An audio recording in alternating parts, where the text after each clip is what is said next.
वल्तकुम मिनकुम उम्मतुन यदऊन इलल खैरि वयअमुरून bill मारूफ वयनहौन अनिल मुनकर वउलाइक हुमुल मुफ्लिहून। अस्सलामु अलैकुम रहमतुल्लाहि व बरकातुहू। अल्हम्दुलिल्लाहि रब्बिल आलमीन वस्सलातु वस्सलाम अला रसूलिहिल करीम व अला आलिहि व सहबिहि अजमईन व अशहदु अन ला इलाहा इल्लल्लाहु वहदहु ला शरीका लह व अशहदु अन्न मुहम्मदन अब्दुहु व रसूलुहु। बिरादरान इस्लाम, जैसा कि आप जानते हैं, आपके इल्म में ये बात है, हमने इमामुद्दावा मोहम्मद बिन अब्दुल वहाब रहमतुल्लाहि अलैह की मशहूर ज़माना किताब नवाक़िद इस्लाम, इस किताब के दर्स का आगाज किया है। मोहम्मद बिन अब्दुल वहाब रहमतुल्लाहि अलैह ने अपनी इस किताब में 10 ऐसे उमूर जिक्र किए हैं जिनका मुर्तकिब दायरे इस्लाम से खारिज हो जाता है। वो 10 उमूर जिनको करने वाला दायरे इस्लाम से खारिज हो जाता है, पहले नंबर पर है शिर्क। शिर्क के माने हैं जो उमूर अल्लाह के साथ खास हैं, उनमें गैरुल्लाह को शरीक करना। शिर्क की 2 किस्में हैं, बड़ा शिर्क, छोटा शिर्क। बड़ा शिर्क करने वाला इस्लाम के दायरे से निकल जाता है, उसकी सारी नेकियां ज़ाय हो जाती हैं, जन्नत उस पर हराम हो जाती है। बड़ा शिर्क मजीद इसकी 4 किस्में हैं। ज़ात में शिर्क। ज़ात में शिर्क का मतलब है अल्लाह के लिए औलाद साबित करना, अल्लाह के लिए बीवी साबित करना, अल्लाह के लिए खानदान और कुंबा साबित करना, या किसी के बारे में ये अकीदा रखना कि फलां ये अल्लाह की ज़ात का जुज़ है, नूरुम मिन नूरिल्लाह है। बड़े शिर्क की दूसरी किस्म है रुबूबियत में शिर्क। रुबूबियत में शिर्क का मतलब यह है खल्क में, मुल्क में, तदबीर में गैरुल्लाह को शरीक करना। अल्लाह के अलावा किसी दूसरे को खालिक मानना, अल्लाह के सिवा दूसरे को इस कायनात का मालिक, ओनर तस्लीम करना, अल्लाह के अलावा किसी दूसरे को इस कायनात का मुदब्बिर, इस कायनात का निज़ाम चलाने वाला तसव्वुर करना। बड़े शिर्क की तीसरी किस्म है उलूहियत में शिर्क। उलूहियत में शिर्क का मतलब है इबादत की किस्मों में से एक किस्म को भी अगर कोई मुसलमान गैरुल्लाह के लिए अंजाम देता है तो ऐसा शख्स उलूहियत में शिर्क करता है, इबादत में शिर्क करता है, और ऐसा करके वो शख्स इस्लाम के दायरे से निकल जाता है।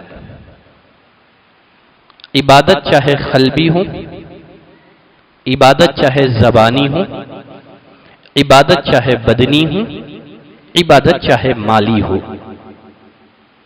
हमारी तमाम तर इबादतों का मुस्तहिक सिर्फ अल्लाह ताला है। अगर कोई मुसलमान इबादत की इन किस्मों में से किसी एक किस्म को भी गैरुल्लाह के लिए अंजाम देता है, ऐसा शख्स मुशरिक है, दायरे इस्लाम से खारिज है। बिरादरान इस्लाम, कबल इसके के बड़े शिर्क की जो चौथी किस्म है उससे मुतालिक मैं गुफ्तगू पेश करूं। मैं जरूरी समझता हूं तौहीद और शिर्क को समझने के लिए 4 कायदे हैं जिनका जानना एक मुसलमान के लिए जरूरी है। इमामुद्दावा मोहम्मद बिन अब्दुल वहाब रहमतुल्लाहि अलैह की एक किताब है, उनका एक छोटा सा किताबचा है नवाक़िद इस्लाम के अलावा। उस किताबचे का नाम है अल क़वाइदुल अर्बा, 4 कायदे। अगर कोई मुसलमान इन 4 कायदों को समझ ले तो उसे तौहीद और शिर्क में जो फर्क है वो समझ में आ जाएगा। तौहीद और शिर्क को लेकर के क्लैरिटी जो है ना उसके सामने वाज़ेह हो जाएगी। तौहीद का सही मफ़हूम भी उसके सामने आ जाएगा और साथ ही साथ शिर्क की हकीकत उसके सामने वाज़ेह हो जाएगी। तौहीद और शिर्क को समझने के लिए 4 कायदे क्या हैं? तौहीद और शिर्क की हकीकत को समझने के लिए सबसे पहला कायदा, कुरान मजीद में जिन लोगों को काफिर या मुशरिक कहा गया है, नबी करीम सल्लल्लाहु अलैहि वसल्लम ने जिन लोगों के साथ जिहाद किया वो तौहीद रुबूबियत के कायल थे। अल्लाह को रब मानते थे, अल्लाह को खालिक, अल्लाह को क्रिएटर, अल्लाह को मालिक, अल्लाह को राज़िक तस्लीम करते थे। मालूम हुआ सिर्फ अल्लाह को रब मान लेना मुसलमान होने के लिए काफी नहीं है। इसलिए कि मुशरिकीन मक्का अल्लाह को रब मानते थे, अल्लाह को खालिक मानते थे, अल्लाह को मालिक मानते थे, अल्लाह को मुदब्बिर मानते थे।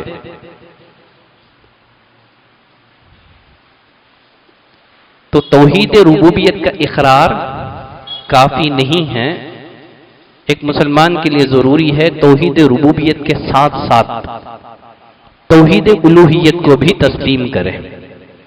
अंबिया इकराम की बिअसत का मकसद, किताबें उतारे जाने का मकसद यही तौहीद उलूहियत का दर्ज देना है, अल्लाह की इबादत और बंदगी का दर्ज देना है। जो गर्दनें, जो पेशानियां गैरुल्लाह के आगे झुकी हुई हैं, उन पेशानियों को अल्लाह वाहिद के आगे झुकाना है।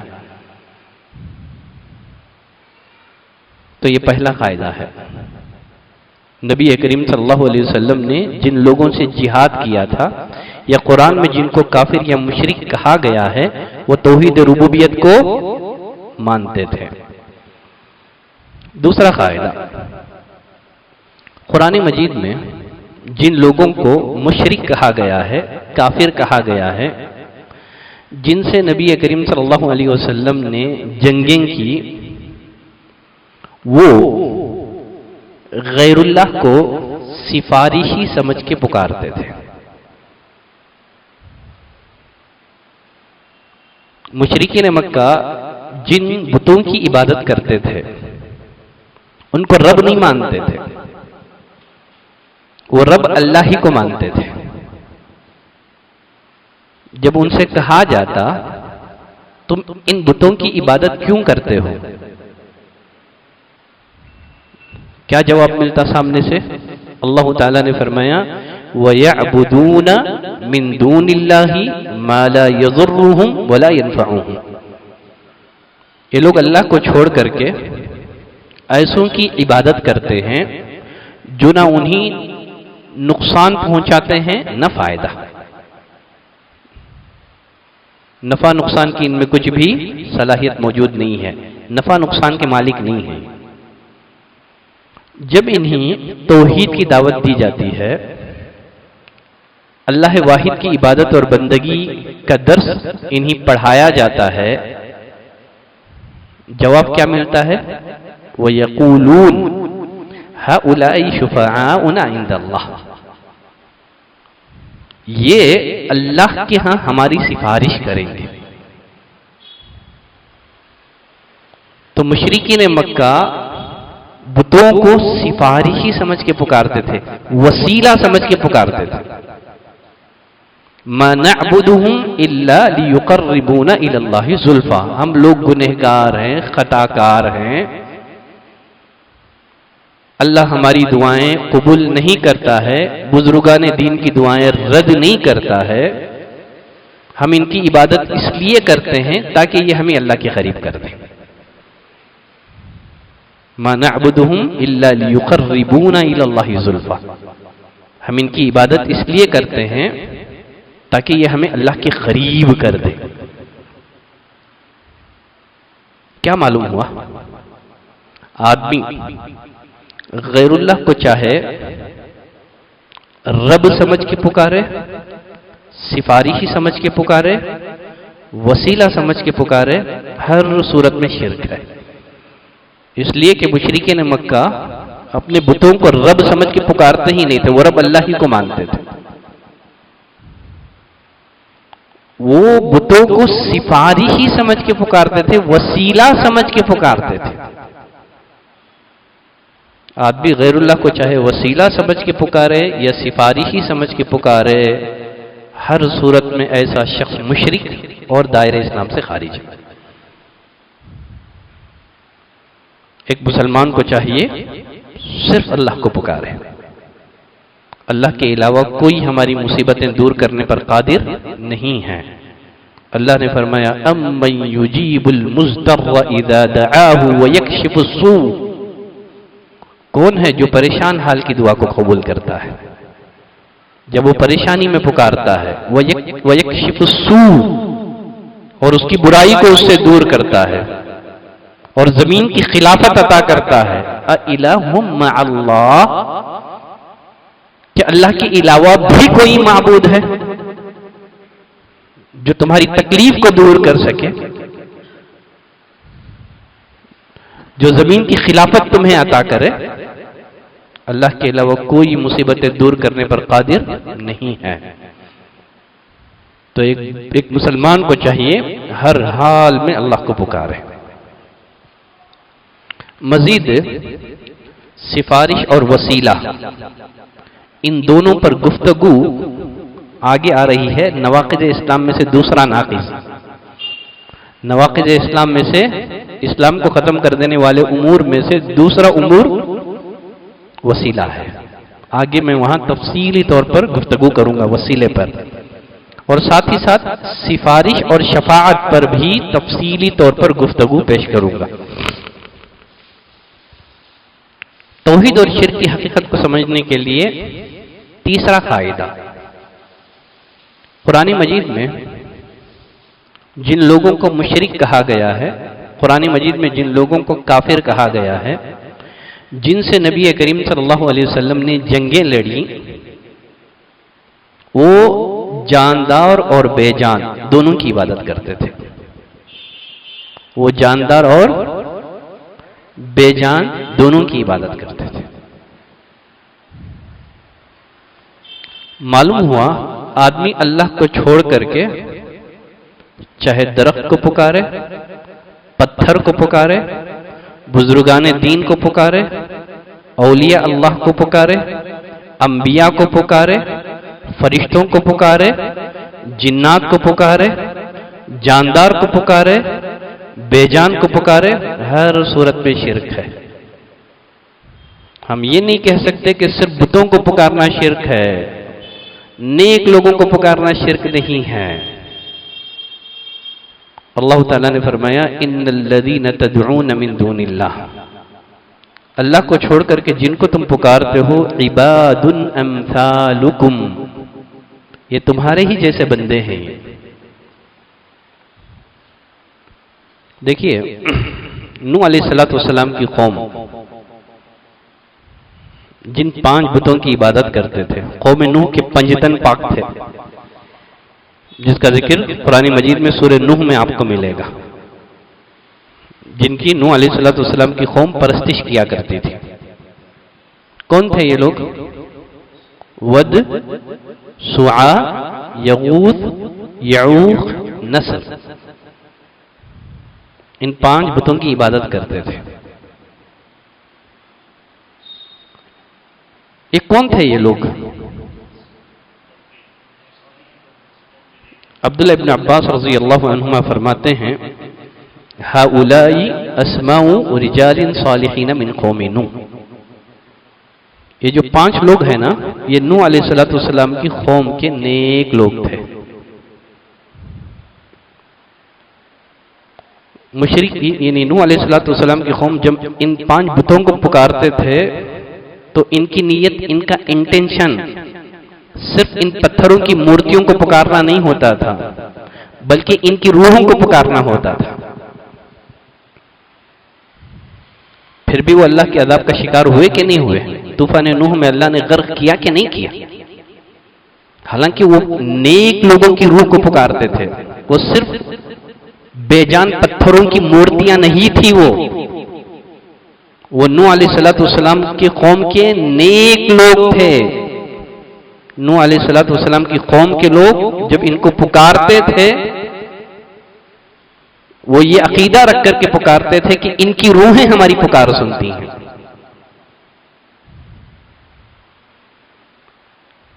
फिर भी ये मुशरिक हुए कि नहीं हुए?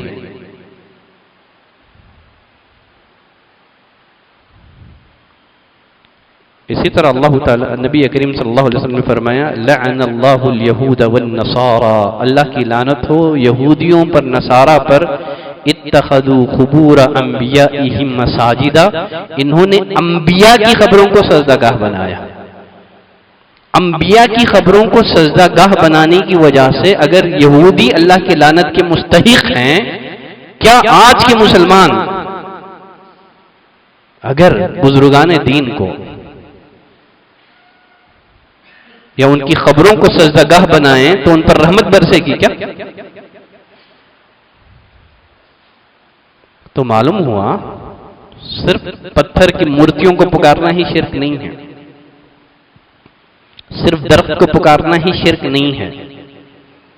अल्लाह को छोड़ करके जिसको भी पुकारा जाए, चाहे वो जानदार हो कि बेजान, चाहे वो मलाइका हो कि रसूल या बुजुर्गाने दीन, ये अहम नहीं है कि अल्लाह के साथ किसको पुकारा जा रहा है, बल्कि अहम ये है रब्बुल आलमीन के साथ शरीक किया जा रहा है जो मुख्तार कुल है।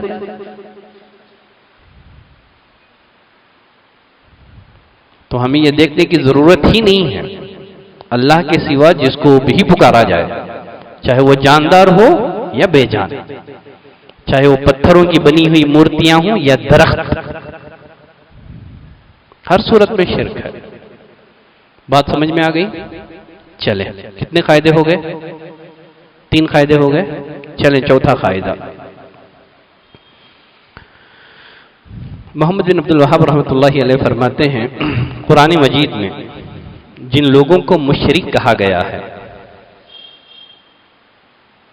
जिनसे नबी करीम सल्लल्लाहु अलैहि वसल्लम ने जंगें की, नबी के दौर के कुफार और मुशरिकीन मौजूदा दौर के बहुत सारे कलमा पढ़ने वाले मुसलमानों से बेहतर थे। ये चौथा कायदा है। नबी करीम सल्लल्लाहु अलैहि वसल्लम के दौर के कुफार और मुशरिकीन, मोहम्मद बिन अब्दुल वहाब फरमाते हैं, हमारे मौजूदा दौर के बहुत सारे कलमा पढ़ने वाले मुसलमानों से बेहतर थे। कौन? नबी के दौर के कुफार और मुशरिकीन। सवाल यह है कैसे बेहतर थे वो? कैसे बेहतर थे?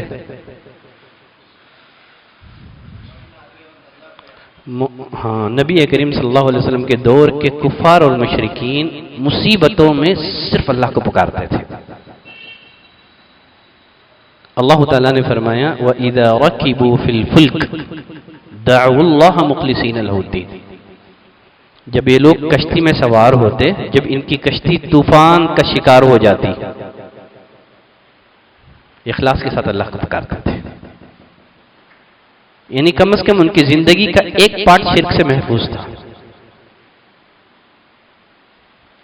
लेकिन मौजूदा मुसलमान चलते फिरते उठते बैठते या अली मदद या अब्दुल कादिर जिलानी आगिफनी।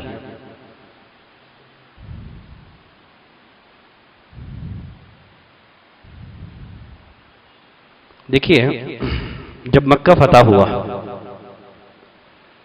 नबी करीम सल्लल्लाहु अलैहि वसल्लम ने कुछ लोगों की कत्ल का फरमान जारी किया। कहा कि ये जहां कहीं पाए जाएं, इनको कत्ल कर दिया जाए।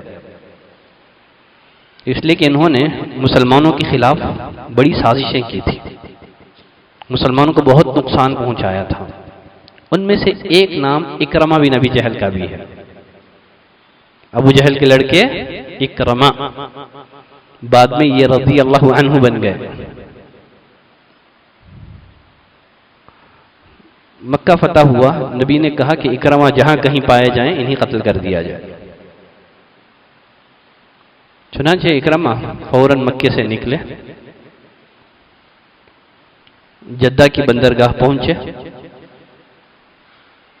कश्ती में सवार हुए ताकि किसी भी तरह से मक्का से भाग निकले।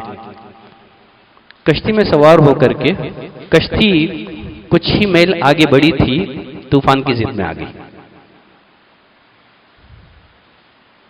अब जो कश्ती चलाने वाला था, अब उसने मुसाफिरों से कहा,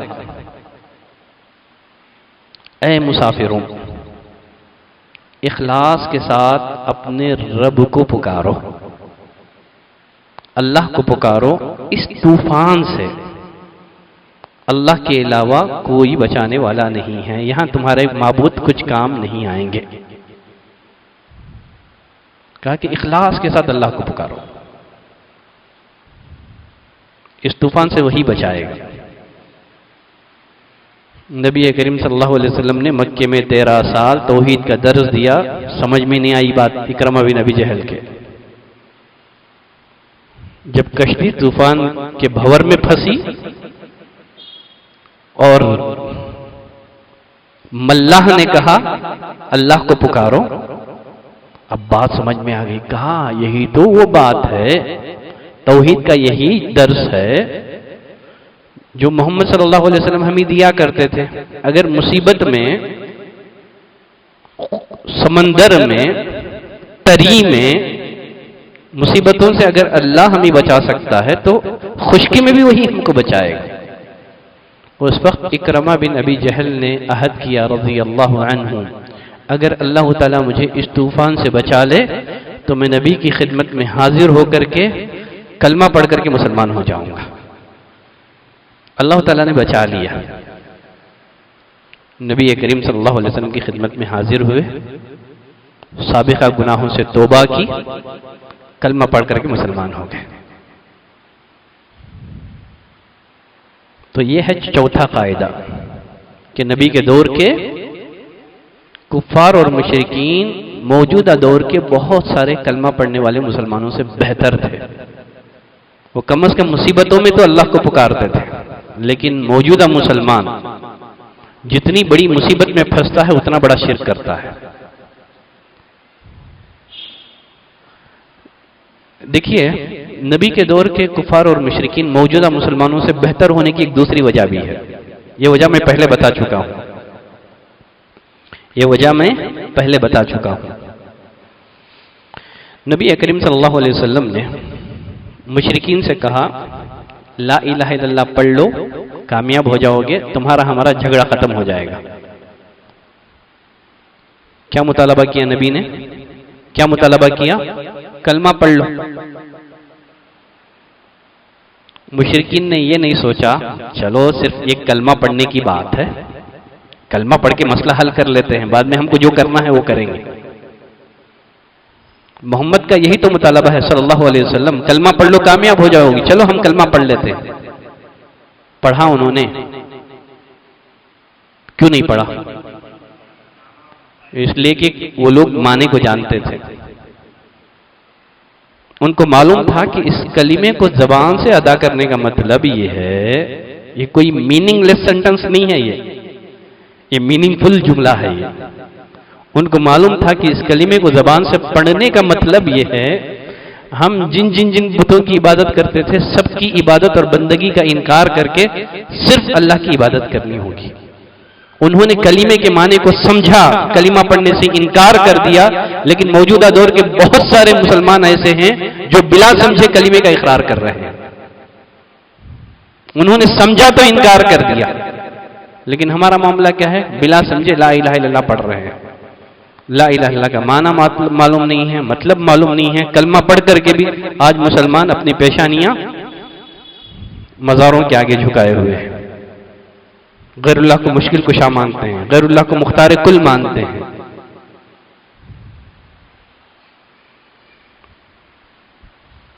तो गर्ज तौहीद और शिर्क की हकीकत को समझने के लिए 4 कायदे इंतहाई मुफीद हैं।